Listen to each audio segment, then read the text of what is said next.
Hello दोस्तों, welcome. फिर से स्वागत है आपका अपना यूट्यूब चैनल सनराइज मेडिसिन में। दोस्तों, आज हम बात करेंगे इस वीडियो में, अगर किसी व्यक्ति का ब्लड प्रेशर बहुत ज़्यादा कम हो जाता है तो उसे कैसे बढ़ाया जा सकता है मेडिसिन के द्वारा। ठीक है दोस्तों, वीडियो को यही वीडियो पर हम बात करें दोस्तों, वीडियो को पूरा देखना है, अंत तक देखना है। और अगर ये जानकारी आपको अच्छी लगती है और भी लोगों को शेयर करना है। और अगर हमारा चैनल अभी तक सब्सक्राइब नहीं किया है दोस्तों तो सब्सक्राइब कर लीजिए सनराइज मेडिसिन को।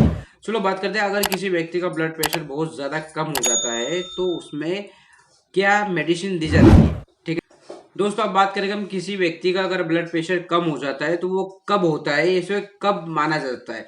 यानी अगर 90-60 के नीचे है, यानी 90 जो होता है आपका सिस्टोलिक और 60 जो होता है डायसिस्टोलिक है, तो ये आपका ब्लड प्रेशर कम माना जाता है। ठीक है ना।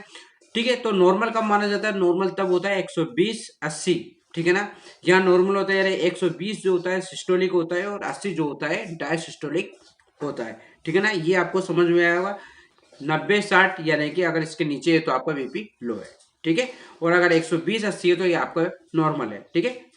ठीक है, अब जान लेते हैं अगर ब्लड प्रेशर कम होता है तो किसके कारण होता है, यानी अब जान लेते हैं कारण। ठीक है ना, अगर किसी व्यक्ति का ब्लड प्रेशर कम हो जाता है तो सबसे पहले प्रेगनेंसी यानी प्रेग्नेंट लेडी है तो उसका ब्लड प्रेशर कम रहेगा। अगर किसी व्यक्ति को चोट लगता है, अगर बॉडी के अंदर इन्फेक्शन बढ़ जाता है तो इन्फेक्शन बढ़ जाने के कारण भी ब्लड प्रेशर कम हो जाता है। ठीक है ना। उसके बाद में खून की कमी यानी एनीमिया, एनीमिया अगर हो, खून की कमी हो तो उसके कारण भी ब्लड प्रेशर कम हो जाता है। ठीक है ना। उसके बाद में न्यूट्रिशन की वजह से भी आपका ब्लड प्रेशर लो हो जाता है। यानी कि न्यूट्रिशन में अगर आप नमक कम खा रहे हो तो उसकी वजह से भी आपका ब्लड प्रेशर लो होता है। ठीक है। उसके बाद में हार्ट के रिलेटेड यानी कि की वजह से भी आपका ब्लड प्रेशर कम होता है ना। हार्ट के रिलेटेड से संबंधित कोई बीमारी है, दिल से जुड़ी कोई बीमारी है तो उसकी वजह से भी आपको ब्लड प्रेशर लो होता है। ठीक है, तो ये कुछ कारण थे जो मैंने आपको बताए। अब कुछ कारण ऐसे होते हैं जो सिम्टम्स के आधार पर भी हम ब्लड प्रेशर को पहचान सकते हैं। ब्लड प्रेशर लो को हम पहचान सकते हैं किसी सिम्टम्स के लक्षण के द्वारा भी। ठीक है। ठीक है, उसके बाद में अगर आपका ब्लड प्रेशर कम हो जाता है तो दोस्तों लास्ट में फाइनली बहुत ज्यादा कमजोरी आपको या नमक की कमी की वजह से अभी आपका ब्लड प्रेशर लो हो जाता है। यानी डाइट में अगर आप बहुत कम नमक खाते हो तो इसकी वजह से भी ब्लड प्रेशर लो हो जाता है। ठीक है ना। तो ब्लड प्रेशर कम होता है उस व्यक्ति को बार बार सर दर्द होगा और उसके बाद में चक्कर आएगा और आंखों के सामने धुंधला टाइप का दिखेगा। तो ये कुछ सिम्टम्स दिखते हैं तो इसका मतलब है आपके बॉडी के अंदर ब्लड प्रेशर कम हो गया है। ठीक है, अब बात करते हैं अगर ब्लड प्रेशर कम हो गया तो मेडिसिन, कौन सी मेडिसिन दी जाती है या कौन सी मेडिसिन के द्वारा ब्लड प्रेशर को हम कम उसको बढ़ाया जा सकते हैं। ठीक है, अगर किसी का ब्लड प्रेशर कम हुआ नमक की वजह से, तो नमक की कमी की वजह से, तो हम उसे नमक का घोल दे सकते हैं। ठीक है ना। उससे क्या होता है, ब्लड प्रेशर नॉर्मल हो जाएगा, यानी ORS भी हम दे सकते हैं। अगर किसी का इन्फेक्शन की वजह से हुआ तो हम उसे एंटीबायोटिक चला सकते हैं। ठीक है ना। अगर किसी का एनीमिया की कमी की वजह से हुआ तो हम उसे आयरन की गोली या सुक्रोज की गोली का टेबलेट देकर हम उसे ब्लड प्रेशर को नॉर्मल कर सकते हैं।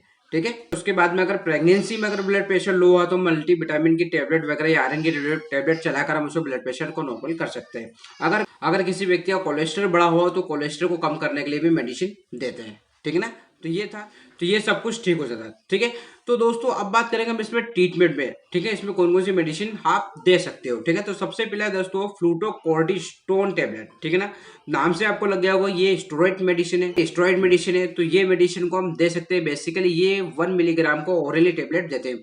इससे क्या होता है, आपके शरीर में ब्लड का वॉल्यूम बढ़ा देता है। यानी अगर इसमें ये टेबलेट देने पर सोडियम की मात्रा बढ़ जाती है जिससे ब्लड प्रेशर को नॉर्मल कर सकते हैं हम। ठीक है, इसको देने पर।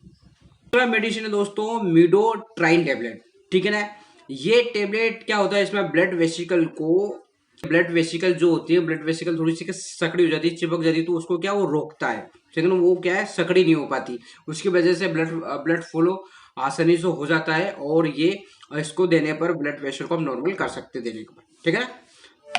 तीसरा मेडिसिन है पायरिडोस्टीमाइन टेबलेट। ठीक है ना, ये मार्केट में 60 mg की टेबलेट आती है और एसिडिल कोलिन को ब्रेक डाउन करती है, यानी उसको रोकती है और ये मसल को इम्प्रूव करने में इसकी मदद करती है। इसी तरह से ब्लड प्रेशर को नॉर्मल करने लगता है। ठीक है, उसके बाद चौथा दोस्तों कैफीन। कैफीन भी क्या होता है, इसमें कैफीन यानी सीधी सी बात है, अगर किसी का ब्लड प्रेशर लो है तो हम कॉफी भी बनाकर पिला सकते हैं मरीज को, जिससे आपका ब्लड प्रेशर नॉर्मल हो जाएगा।